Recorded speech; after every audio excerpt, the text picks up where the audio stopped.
Welcome to Business Coaching Secrets with Karl Bryan. If you want to attract new high-end coaching clients, fill live events, and build a wildly profitable coaching practice where business owners pay, stay, and refer, you've come to the right place. In this podcast, Karl provides his keys to the kingdom for finding and signing high-paying clients and building the coaching business of your dreams. Here we go. Hey everybody, welcome to another episode of Business Coaching Secrets. It's your boy Road Dogg here with the man of the hour, the guy that's getting ready for Crankworx and Whistler for his mountain biking prowess, the king himself, the king of the mountain. Shoot. That was a nice little run on words there, Shoots. That is correct. Mountain biking is my new thing. I'm channeling my 14-year-old KB BMX racer. No, Karl, when you enter your first race, and I will make sure that happens, I am going to find somebody with one leg to compete against you. Mentally, you will withdraw from the race that minute. I'll be psyched out. Not another guy with one leg. Anybody listening, if you listen to the podcast, you'll know this story, but I was a pretty good BMX racer, to be clear. This guy was better. Anyways, the problem is you only had one leg. And I'm not kidding. I lost a race to a guy at one leg. And my dad, on the way home, my dad's a bit of a jokester, and he had no problems making fun of me. On the way home, he's like, really? Did that happen? Anyways, there we go. So anyways, but yes, mountain biking Shoots. I love it. You go to my personal Facebook page, you're going to see a picture of me. And if I say so myself, I think I look pretty damn good. That doesn't mean you don't see me going down the hill, which is less than spectacular. But I'm getting better. For Christmas or birthday gifts for Karl, a mirror is never a bad idea. All right. Anyways, enough making fun of me, Road Dogg. I'm working on it, Shoots. Doing good. All right. So last week was amazing.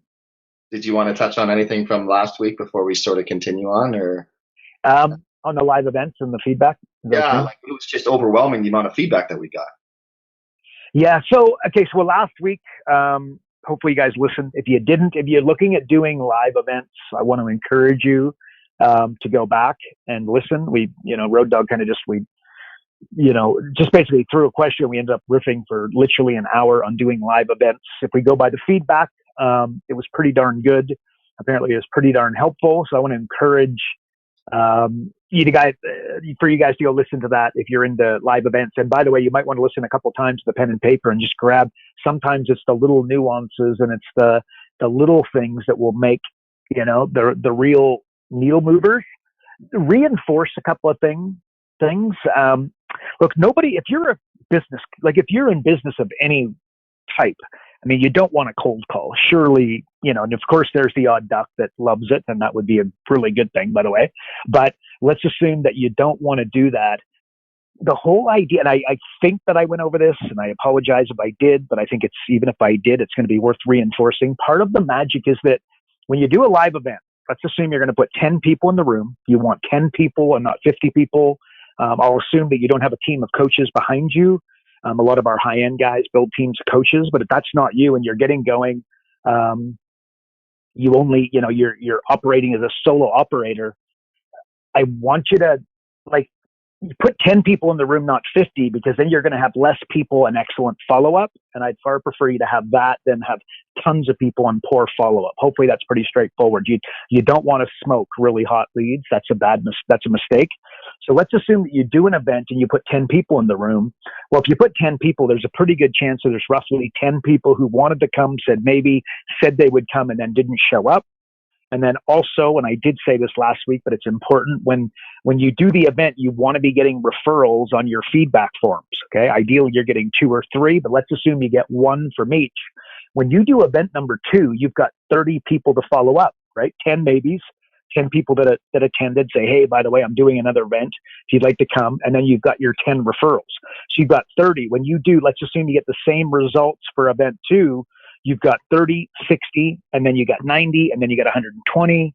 And then you got 150 and 180 and 210. And all of a sudden the leads build up, build up, build up. The referrals start to build up. You become better and better and better at doing the presentation. Okay. And this is so that you're never going to have to cold call again, because you'll literally just be calling off past attendees, maybes, referrals. And then also part of what you do, and this is the magic of doing the live events. Like, again, don't do 1 or 3 and then tell us how it went and decide on your own accord that live events don't work for you and don't work for business coaches, because that would be ridiculous. You haven't cracked the code yet, right? You've got to do 10 of these things to really get it. I think you should start making really good return on every event long before you get to 10. But just assume that you've got to do 10 to really work it out. Well, part of the magic is that you also put a joint venture partner. You put the accountant, you put the guy who owns the magazine, the guy who owns the newspaper, the guy who owns the coupon book, the guy who owns the online directory, the guy who sells advertising for the radio station, the guy who sells advertising for the billboard company, etc. You're putting joint ventures in there, and then you're going to them afterwards, and then you're speaking to them like, hey, why don't we do this? If you liked what you saw, and if you do a bang up job, they're going to like what they saw. If you involve them in the presentation, then they're really going to like what they saw on average, right? Well, then now all of a sudden you've done 5 events and you've got 3 joint venture partners that are like, yeah, the accountant say they've got 400 clients. You put 10 people in their boardroom on a weekly basis. No doubt you could see very shortly you're not able, and by the way, you're also asking those people for referrals on your feedback forms. It's a bang up, but what really I'm trying to, this is how the leads start to compound. And if you're a business coach going, geez, I never want a cold call, that's horrific. Well, that's a really good way. You got to get the snowball rolling, and you have to do some cold reach out to get it going. But that's how you get there. Like, how did Tony Robbins get his events going? I'll tell you, if you go to Tony Robbins, it's a 4-day event, but it's like a 4-day rock concert. When I come to your event, are you playing, it's entertainment. People want to be entertained and they want to be educated, but they'd rather be entertained. When I walk into your room, what's the level of entertainment? And again, we went through that a fair bit last week. By the way, coincidentally, we have a program called Live Event Mastery that is, it's for our clients. So you'd have to become a client to get access to it, but it is bulletproof on steroids. I filled and done over 400 local live events very successfully. And that's all part of it. So, I want to reinforce that. And maybe just one more thing. Again, when you think 80-20, 595, 150 kind of thing, like when you really drill down on what are the 1% activities that bring 50% of the productivity and the revenue, etc. When you're done your event, you step off stage. A lot of speakers, like they want to get the heck out of the room and go to the bathroom, that kind of thing. Like when you step off stage, there's about a 20-minute period where people are still mulling around the room. They want your attention, and you've got a lot of, like, this is your 80-20. Like, this is your moment, right? Don't go to the bathroom, try avoid everybody. Like, this is, you want to work the room. And then the problem that I hear is speakers will do it. One person will monopolize their time, and then they can't, quote unquote, work the room. You know what I mean? Like they get stuck talking to one person. Well, if you're going to get stuck talking to one person, make sure it's the accountant or the guy who owns the magazine, the newspaper, the online directory. Like, that's the one person I'd be willing to spend a little bit of extra time with, because that's your Mac Daddy. But remember, people want what they can't have. So, and as you do more of these events, you'll get much better at it. But if they can monopolize your time, they will.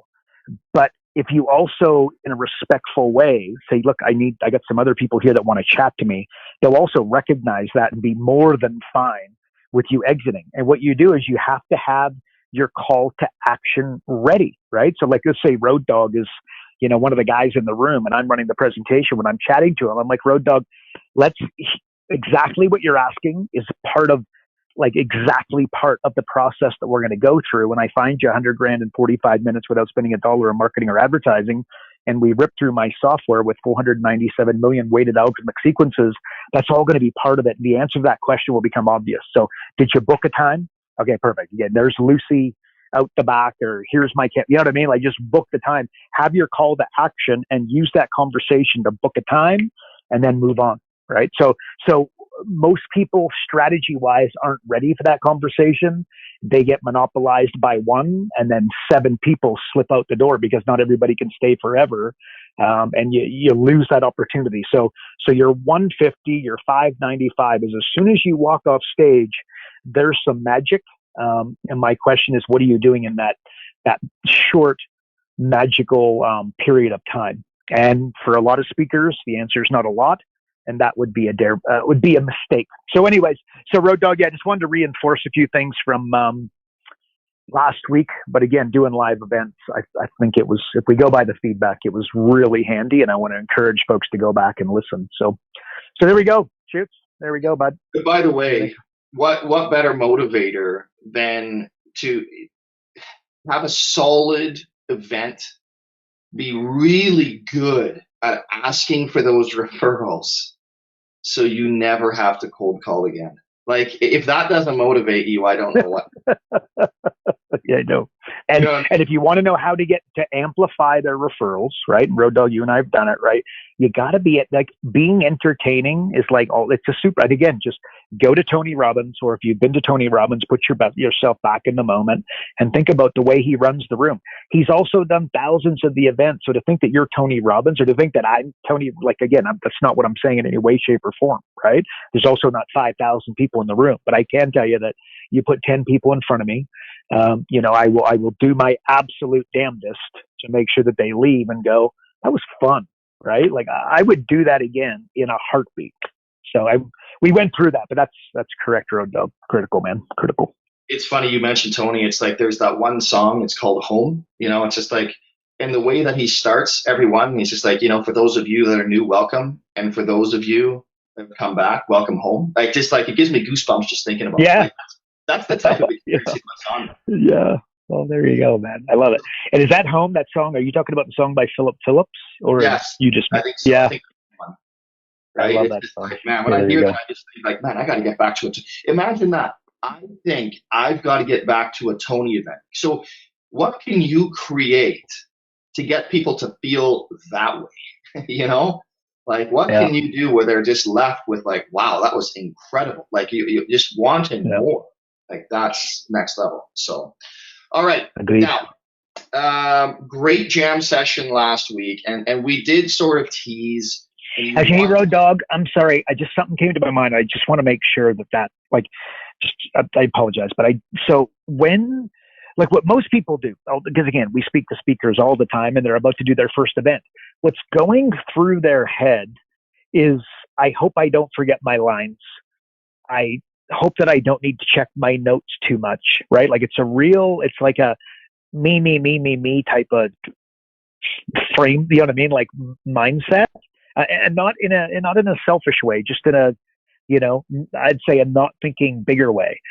Are you thinking about how you're going to, like, go to the next level times 10, by the way, if not 100, but think about how are you going to entertain the crap out of the people that come and spend 2 hours in your room? Start thinking about that. And I think you might find that the level of distinctions, the level of ideas, the level of inspiration, the excitement to do your second, third, fourth, fifth, 10th, 50th event are going to amplify big time. And I just want to make sure just your mindset should not, like, and of course you should know your lines and you should not have to check your notes and you should know your stuff, but hopefully that's painfully obvious. But I really want you to shift the people in the room, change your mindset to them over you. And I think that you're going to find your events are going to be significantly more successful. Okay. Make sense? You're good? I'm good, Shoots. I'm good. Right. I'm better than good. So now I got to get myself energized studying. Okay, so last week, good jam session. We teased big time, dude, in regards to JVs, and I really want to go there this week because I know that joint ventures are massive for a coach. Like, it is probably very overlooked. If I'm being honest. So following up from last week, and the amount of feedback that we got. So let's dive into it. Like, how do you form a successful joint venture? Do you want to start riffing on this a little bit? That is, and I agree. That is a perfect segue. Like from live events,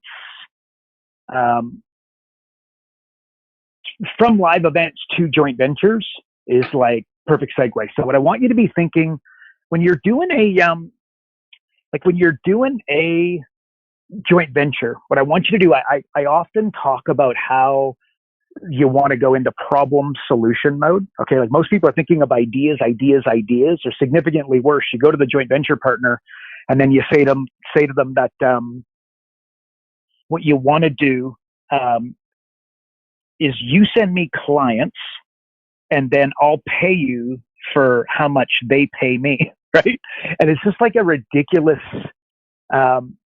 it's just a ridiculous framework, right? Well, it's not that it's ridiculous. I understand it, but it's horse trading, right? Like you do this for me and I'll do that for you. That's not the way you want to frame it up.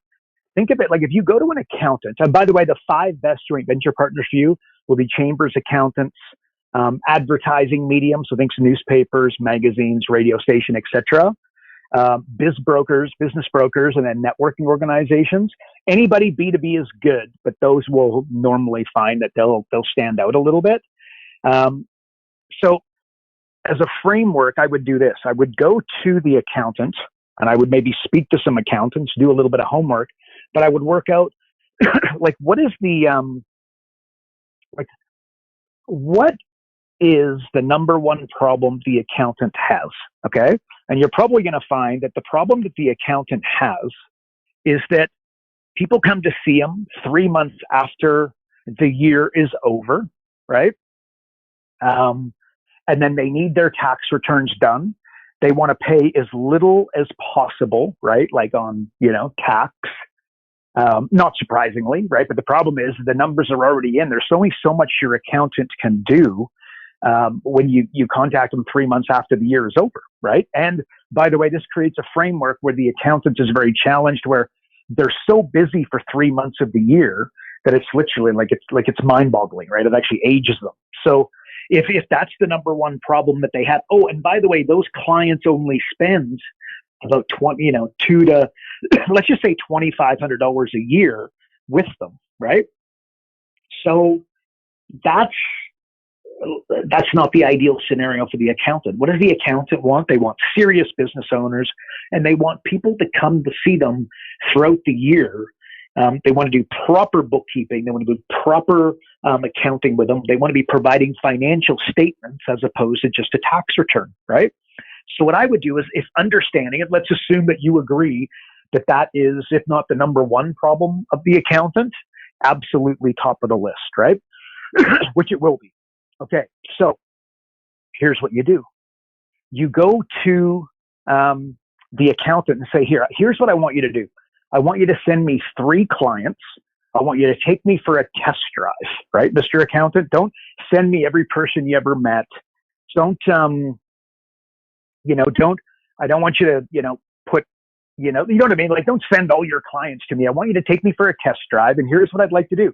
Send me 3 clients, not your best, not your worst. Just send me 3. And then with those 3, what I will personally do, if I have to drive and pick them up, I will make sure that they come to see you at least 4 times throughout the year, right? Because I believe that my clients need a scoreboard. They need to understand their financials, right? And the accountant's going to go, geez, you get that? Like, that's not the way other business coaches talk to me. That's not the way the business owners work, right? They just want their damn things done at the end of the year. And it's just crazy. So I will do that for you, Mr. Accountant. I will take on these 3 clients, the 3 clients that come to see you. Make sure they're ones that just come to you, once or twice a year. They're kind of the disorganized type. And I will make sure that they come to see you at a minimum of 4, more close to the point, like, 10 times a year or more. And these will become proper clients with you that come to see you regularly. Right? And what do you think the accountant's going to say? Like, wow. Oh, and by the way, when you go to see your accountant 10 times a year, guess what? They're charging them depending upon the numbers, but 2 to 10 times as much as they are that $2,500 client, right? Well, the accountant keeps his money. You keep your money. Like, you charge, let's just hypothetically say $2,000 a month, right? You're going to charge him $24,000 each. He's going to send you 3 of them. Do the math. Pretty profitable. The accountant sent them to you.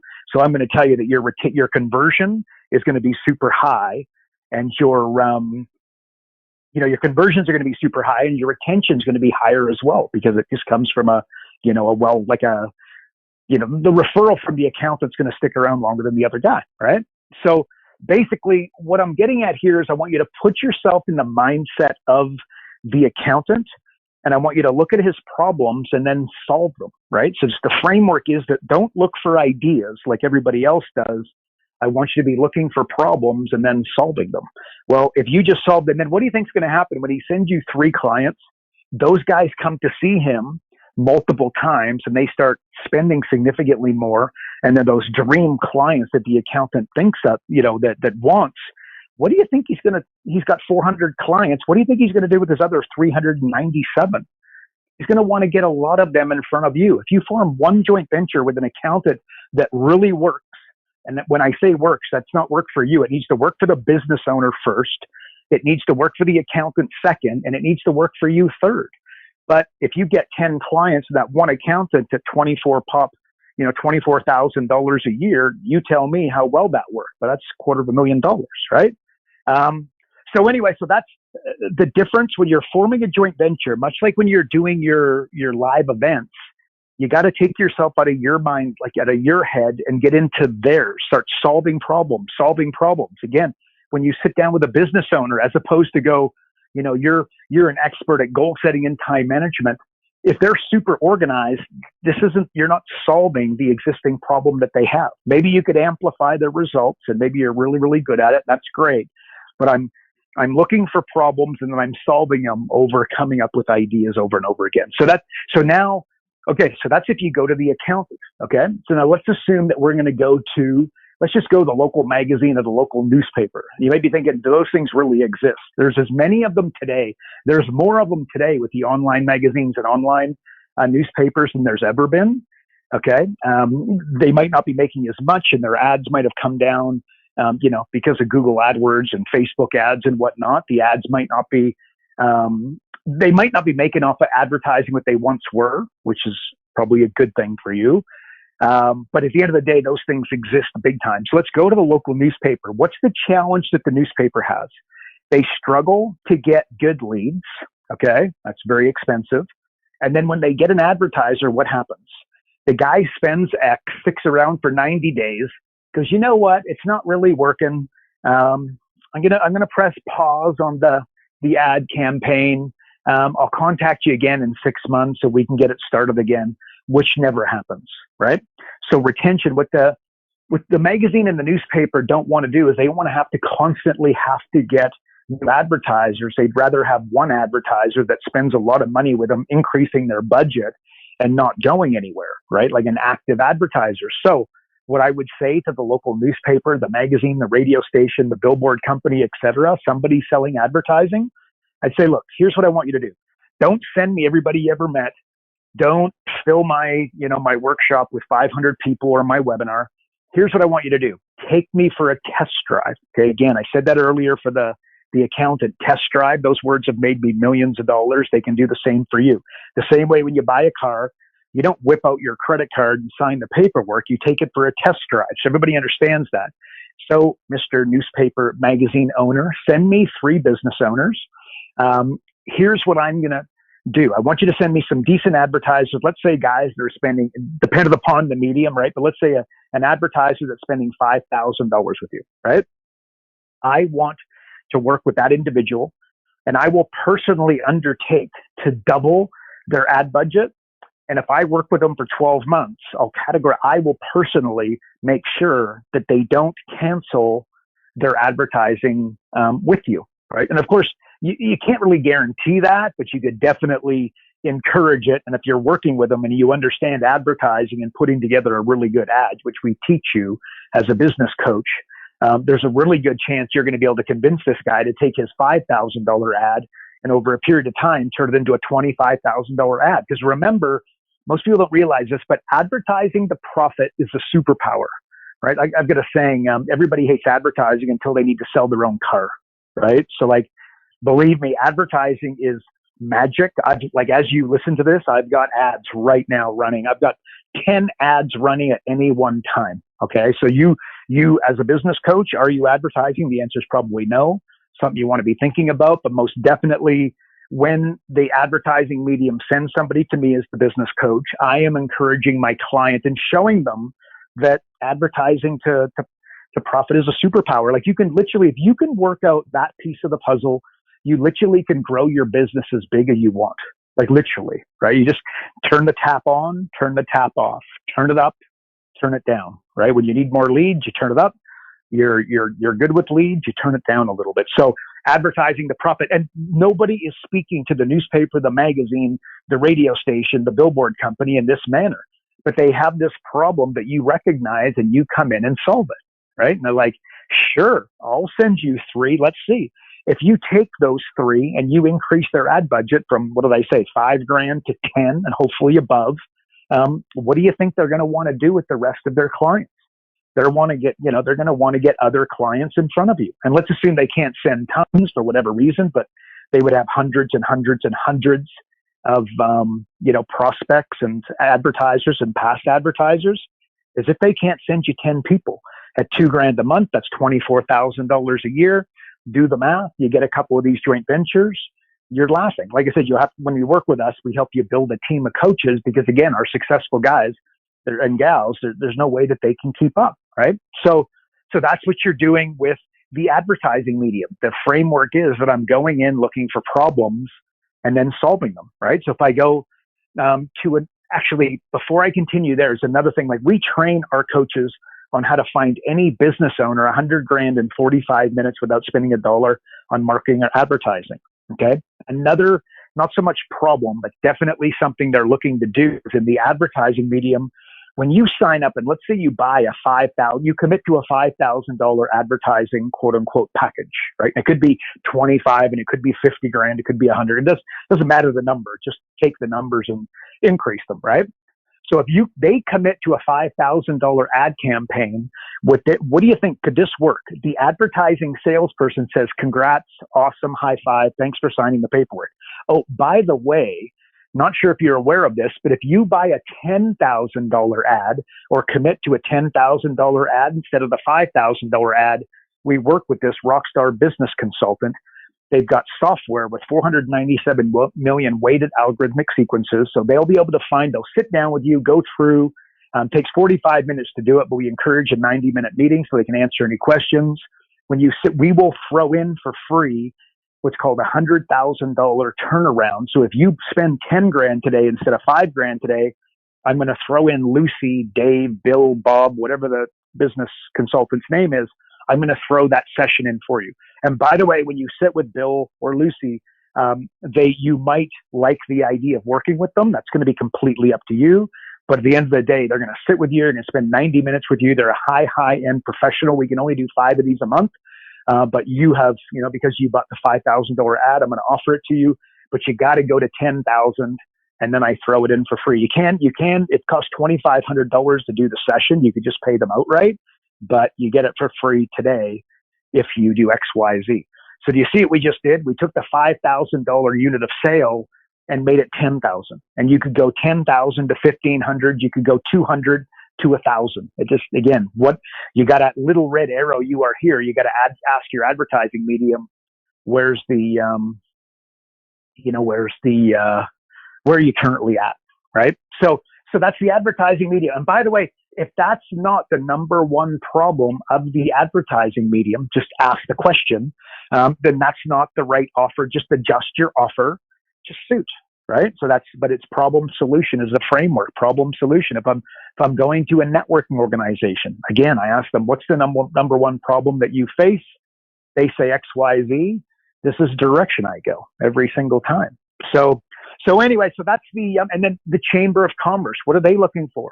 They're looking for new members, right? So again, if you buy a membership in the month of June, July, August, depending upon where you're at, when you buy, a membership to the Chamber of Commerce in this month, we're going to throw in $100,000 turnaround. We've got some flashy software. It's going to do X, Y, Z. Be the best 90 minutes you spend on your business all year. Here it is. So anyway, so just problem solution. So joint ventures, this is a place, we talked about it with the live events. Again, put those folks in the room.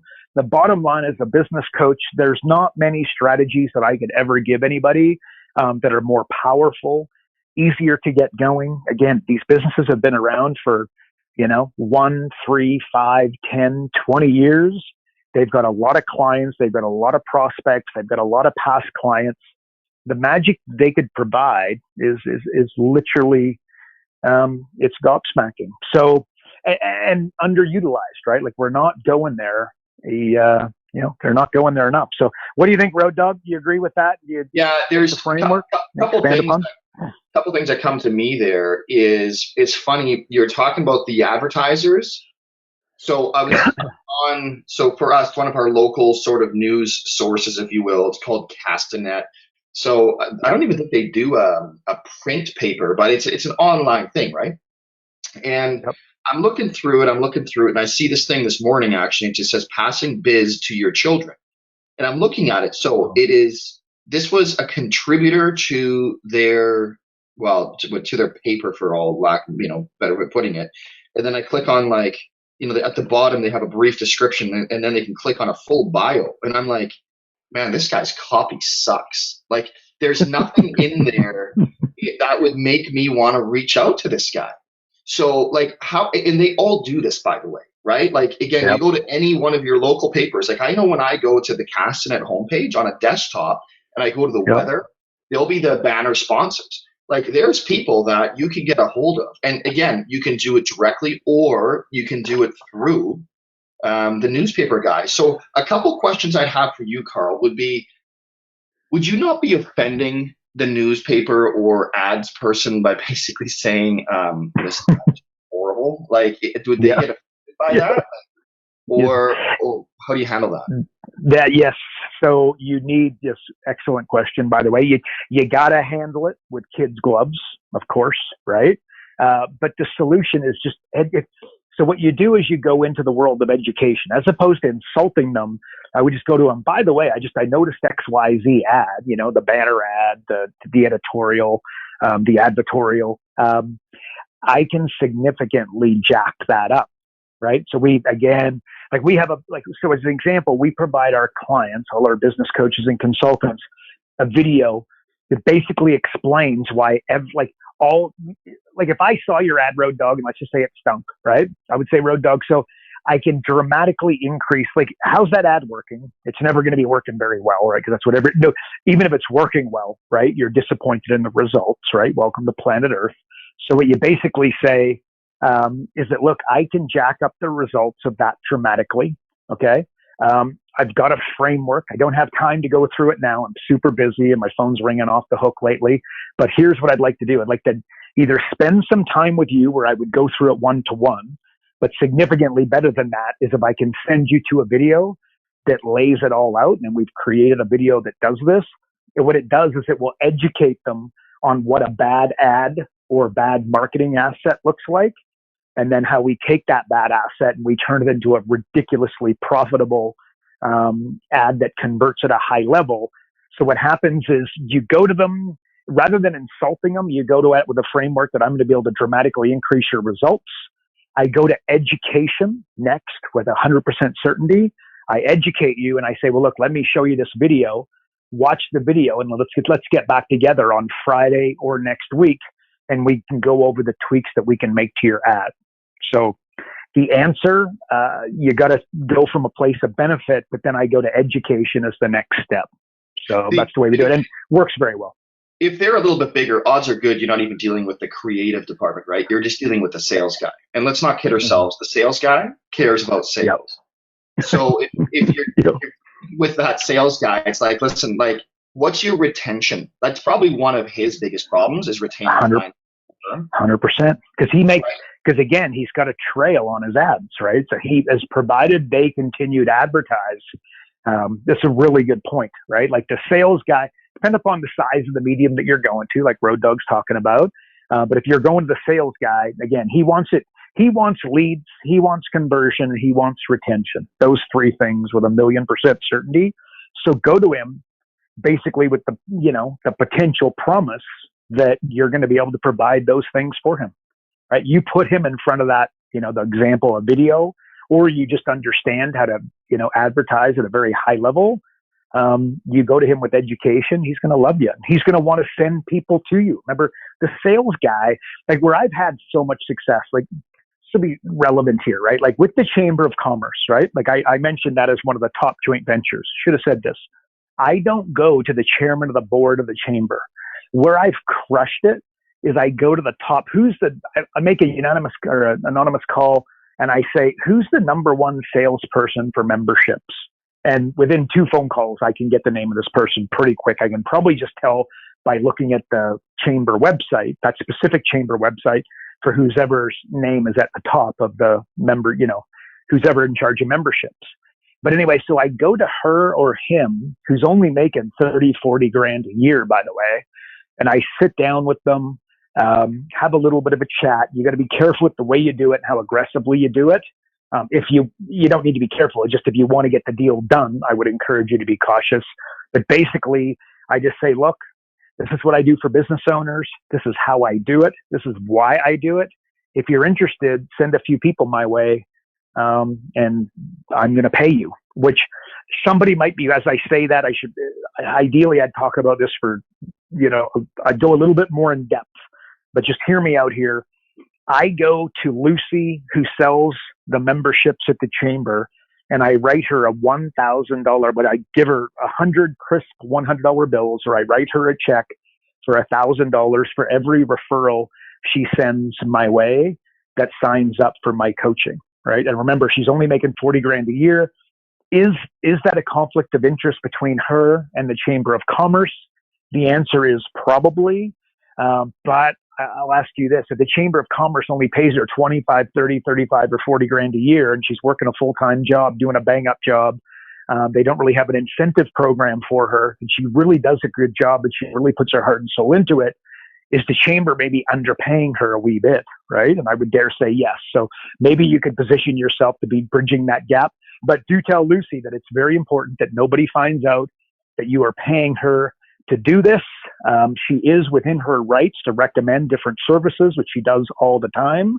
So you're going to become one of those services, and you are going to pay her. Again, be cautious with this. Do it in a strategic and intelligent way. But I got to tell you, the Lucys of the world at the chamber, and by the way, guess who decides who the speakers are at the chamber events? Normally the same girl, or she has a big influence on who does. And bingo, bango, bongo. So anyways, I got off on that riff. So I go to the salesperson at the chamber, and Road Dog, what you're talking about, I also go to the salesman at the radio station, at the newspaper, at the the billboard company, etc. And you could do really well there. So yeah, form a deal with them. It's a winner chicken dinner. I'm trying to think of how things go cyclical, right? Gary Vee talked about this quite some time ago, where he's just like, right now newspapers are brutal, but there's going to come a day where they're going to become powerful again. And he wants to be on top of that. Is there anything that you're just top of mind? Is there anything that you see, be it billboards, be it whatever, that you see that might be a good option for, again, we always talk about, don't worry about dominating your local market before you dominate the world. Is there something that you look at in terms of what would be a good way to dominate in that sense locally? Yeah. All I would be doing is I'd be looking at, okay, who, like you mentioned Castanet, right? That's not a physical, it's just like a website. It's the most popular one where Road Dog and I live. I'd be going to these websites, and again, in a strategic way, you could pay somebody a very small amount of money to track it, but have a look at how many advertisers they have, right? Have a look at, you can also get a listing of all the new businesses registered in your area over the last 12 months, right? So what you're looking for, I'm looking for mediums, it's not so much if newspapers, magazines, online directories are popular. It's who's got a mechanism where they're bringing in a lot of advertisers locally, or a lot of new members in the chamber's case, a lot of new members in the B&I. B&I would be a good example, right? There's a B&I franchise in every corner of the world practically, right? Well, some are really good, some are really bad, And then some are just been around forever and a day, and they're kind of just, resting on their laurels, right? So I'm looking for an aggressive B&I franchise owner, which is probably a newbie-ish, right? And I'm looking for somebody that's amped up, who's looking to bring more value to their clients, right? So, but maybe to directly answer your question, like, it's who's doing what online, like, looking at old school newspapers. Like if you look at the old school newspaper, the old school coupon book, look directly at what they're doing online, which is not overly difficult to research. Any decent digital marketer will be able to help you do that. And you'll be able to see the action, and this is what I'm looking for. So yeah, just, how active are people being? I would have a look at Castanet, and I'd be looking at the number of classified ads. I'd be looking at the, just the number of people advertising, and that would tell me. And then I would look at it 3 weeks in a row and try gauge where I can see newbies, and wham, bam, thank you, ma'am. And again, new business owners are gold for selling coaching. And look, new business owners, but also somebody who's advertising. If you just go, who am I going to call? If I'm going to make 10 phone calls today to sign up a business coaching client, or I blow up, and I actually did a YouTube video on this a few years ago, which is great, but it was right there. But all I did is I opened our local newspaper, Road Dog, and I just went through all the people advertising. And I literally took my phone, like the camera, and I just shined it straight on the local newspaper. And I'm like, I'd call this guy. I wouldn't call that guy for this reason. Like it was clearly like a national company, and a company that I wasn't going to be able to get a hold of anybody. Right. And I'm just like, I'd call this guy. I wouldn't call that guy. That's a dud ad. I would definitely call them because the guy's lighting money on fire.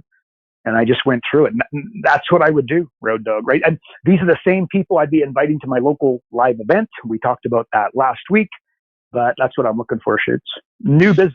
The list of new businesses in the last 12 months is something that every business coach should be getting access to.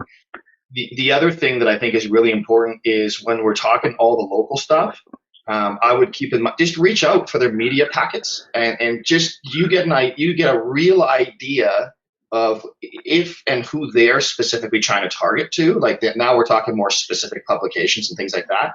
But more important for the newspapers and stuff, the radio shows, whatever it is, you're going to have an idea of what it costs to advertise, and that may actually shock you in terms of how much that is. They're spending. Yep.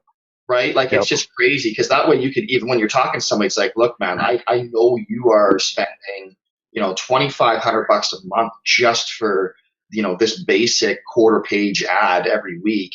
What's that getting you? It's just having an honest conversation with people and moving past the ego of it, because that they're like, half of this is just, they're happy hearing their name on the radio. They're happy seeing their name in the paper, but at the end of the day, once you move the vanity out of the way, it still has to do something for you.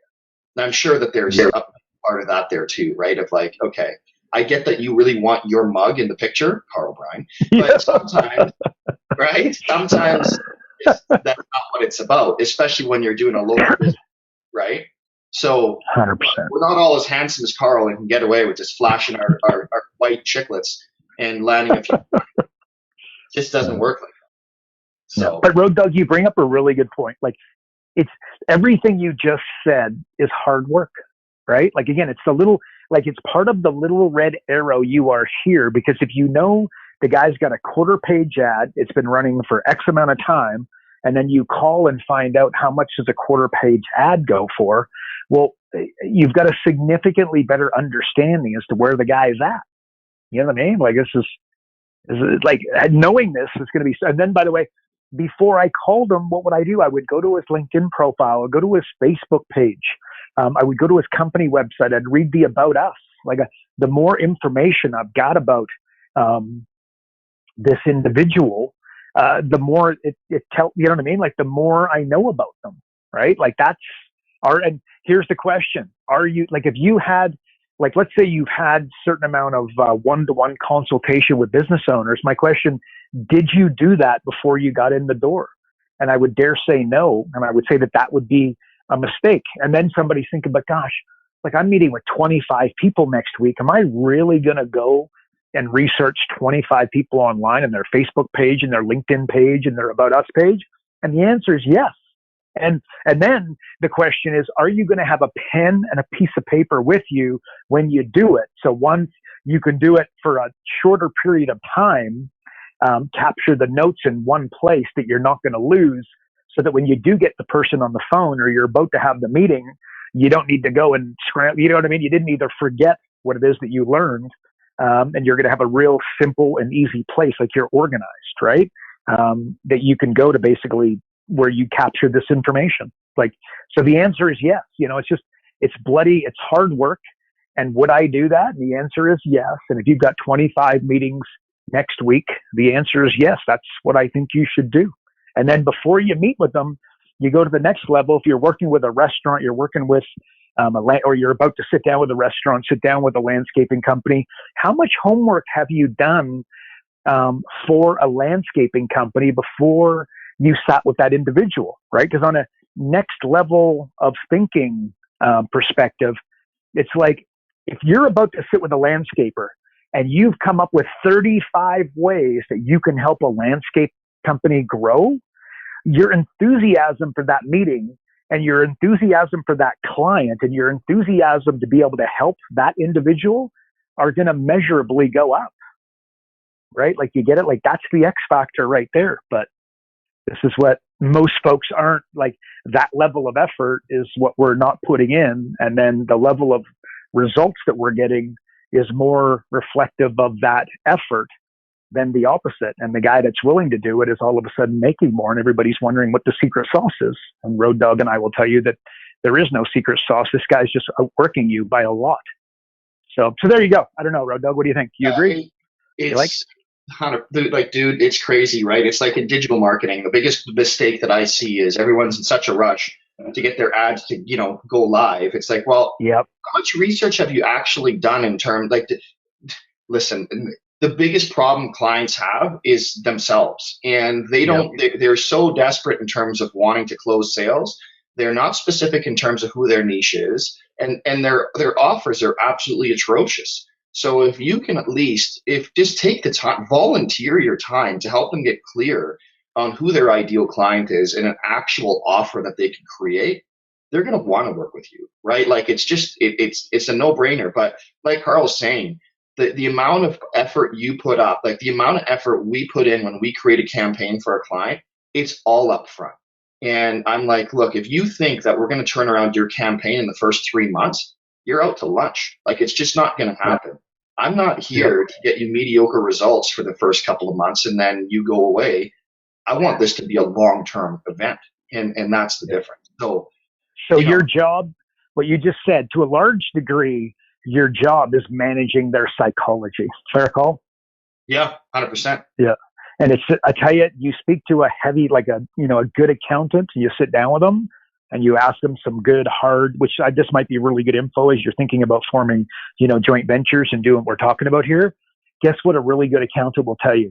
It's about managing my client's psychology to a ridiculous level. Like, they get the letter from the government. Oh my God, they're freaking out, right? Like, and this is what the accountant has to, you got to manage their psychology. This isn't the end of the world. They're not going to come and tip your house upside down.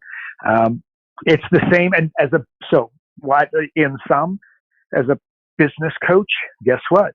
Your job is to manage your client's psychology. That's one of the biggest challenges we always have. This is part of the software where we've got this implementation calendar and these priorities where and there's all weighted algorithms built within, which, some, like, as an example, compelling offer outweighs joint venture, like we're talking about today, for the reason that if you're a business coach and you go to somebody and you say you're going to help them transform, or you go to the accountant and say you're going to help transform their clients, or you help the clients go from where they're at to where they want to go, and then Road Dogg and I show up and we say we're going to find you I'm going to find any of your clients $100,000 in 45 minutes without spending $1 on marketing or advertising. And I've got software, yeti, to back it all up, that provides, populates a roadmap that I can then email them when I'm finished the 45-minute meeting. You could, that's going to convert at a significantly higher level than the coach without it, right? So that's why compelling offer is going to rank a little bit higher, right? So that being said, when you're working with these clients, you got to manage their expectation. The challenge that I always had is they wanted everything yesterday, right? So again, there's higher level priorities, and they normally want to work on something that probably, if you go 80-20, 95-5, 150, is probably something that doesn't fit into that category. Maybe it does, right? But looking at their business with that magnifying glass and really, really drilling down to find their 1% activities, like a compelling offer, by the way, hint, hint, hint, hint, start there. It's going to dramatically increase your ability to work with your clients, but you got to manage their expectation. And your first compelling offer, is it going to be a home run for sure? Maybe, maybe not, right? Like, this is where you got to be willing to experiment a little bit, and they got to be able to put some messages out there to see what totally clicks. But anyway, so there you go. That's managing their psychology is what we're talking about, and it's critical for a business consultant, an accountant, a digital marketer, for all of us. So there you go. Yeah, we can banter about this for another hour, but we'll let everyone off the hook here. The only thing I'm going to say is you got to manage the psychology from the standpoint, because if you do your job as a coach, they're going to get a bigger tax bill. They're going to need better tax planning. They're going to need to elevate their thinking in terms of money and how to best allocate and everything else. So you better partner up with some damn good accountants locally. That's all I'm going to say about that.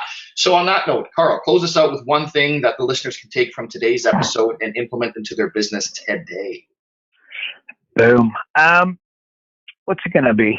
I'm going to go lame. I'm just going to go, all this stuff that we're talking about, the live events, the entertainment in that live event, the joint venture, the framing up problem solutions, that sort of stuff. Like, it's all potential goals. Like, you get one accountant, sends you 10 clients, you charge $2,000 a month. That's $24,000 a year. Do the math. Then get a second guy to do it, and then a third. You're going to be so busy, it's going to be crazy. But my question is, are you going to do it? Right? In fact, I sent out an email. It was today, actually, but it was basically like, again, a lot of people are like, Karl, yeah, but you've got, you're younger than I am, or Road Dog's younger than you are, and whatever, like, he's got more energy than me, and I'm just, I'm 60 now, I'm 65, I'm 70, I'm 55, I've heard this from people that are 45, right? It's like, they think that they're late to the game. They think that they've missed the boat. And it's like Colonel Sanders was He was 60, 61 when he got his first KFC opened, right? Ray Kroc was 52 when he got going with McDonald's. There's a bunch of other examples in there. The bottom line, believe me, there's a lot of heavyweights that have accomplished. Like Morgan Freeman, I think he got his first acting gig at like 46, might have been closer to 50. It's right there in the email. The bottom line is just, the story inside your ears is just stopping this from happening, right? The Red Bull guy, he started at 61. He came up with Red Bull at 61, right? Worked out pretty well for him. It's not too late. And if you feel like you don't have enough energy, that is just 100% in your head. When you come up with the right idea, you get something that really juices you, believe me, there's going to be no shortage of energy. The energy that you will then find will crush it. And I think that, doing live events, doing business coaching, I couldn't think of a more noble pursuit, a more awesome career to have. One of the reasons is, again, is it can never be taken away from you, right? Like a realtor, when your hip goes, your knee goes, you can't get up and down the stairs. You're not going to sell a lot of houses. It's a 101, right? As a business consultant, Warren Buffett, I've said this before, I'll say it in the future, I'm going to say it here. Warren Buffett is a business consultant, right? He provides time and money for businesses that he can influence, right? So he's 90 years old and still everybody's like, he still goes strong. That's why, because he loves what he's doing. You look at the guys on the Shark Tank, like Mark Cuban, I think he's 61, 62 years old. All these, look at the ages of the guys on the Shark Tank, right? They're all, pretty much they're 50s and 60s, right up there. So you can have that energy. Just, are you going to do it? All of this stuff is hard work. Find it within you to go and do.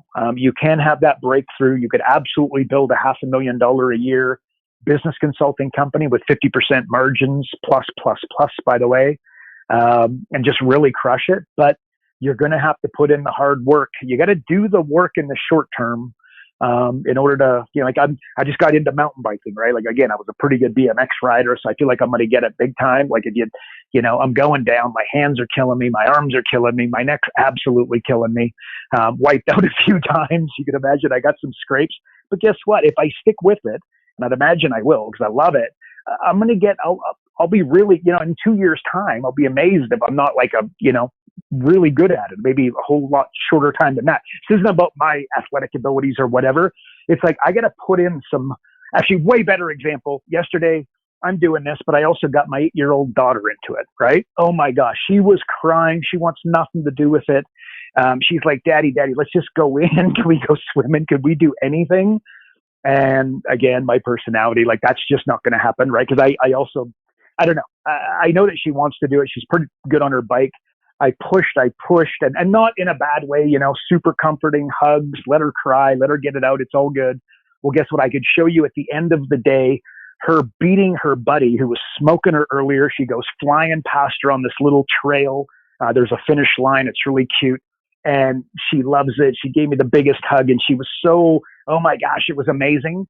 What am I getting at? Like, it was really hard, and it would have been really, really easy to just let her go in and say, you know what, biking is not for everybody. And it does hurt when you wipe out. She did wipe out. These are real trails and whatnot. But there's going to be years of entertainment for her and I. It was the same when she went skiing, right? Like, again, at first it's hard, right? Now she can ski. We can go to the top of the mountain. She can ski with me, and I can ski pretty good. Like, the two of us can ski I can have a day with my 8-year-old daughter on the ski hill, right? It was hard, bloody work getting her to that point. It's going to be more hard work in front to do the mountain biking, which she may or may not stick with. I may or may not stick with. Hopefully you get the metaphor.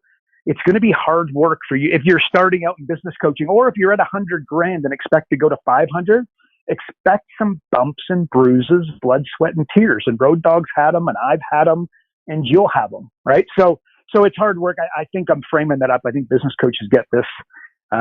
There's just a lot of hard work to go and get it going. And I just wonder, are you going to do it? And the answer is probably not, by the way. And that's not directed at you.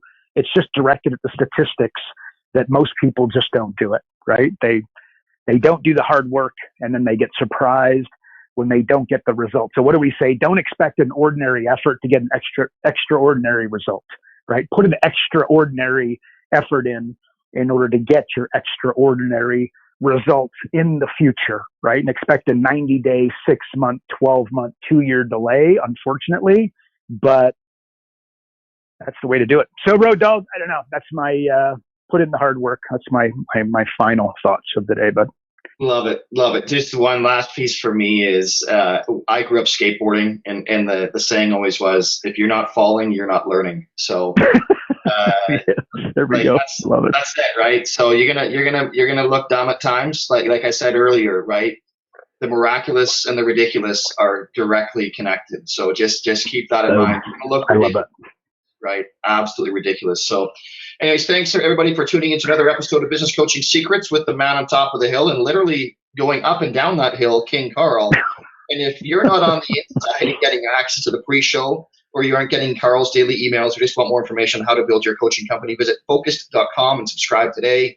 And again, if you enjoyed the podcast, please share with a fellow coach or someone that you think might make a great coach. And as always, we always appreciate if you'd rate this episode. As you know that iTunes, Spotify, and the like give an insane amount of weight towards reviews, so please leave us a review if you like what you heard. And well, that is it for another week. Remember, folks, progress equals happiness. Take care, everybody. Karl Bryan built Profit Acceleration Software 2.0 to train business coaches how to find any small business owner more than $100,000 in 45 minutes without them spending an extra dollar on marketing or advertising. This becomes a business coach's superpower. So as a business coach, you'll never again have to worry about working with business owners that can't afford your high-end coaching fees. Check us out at focused.com.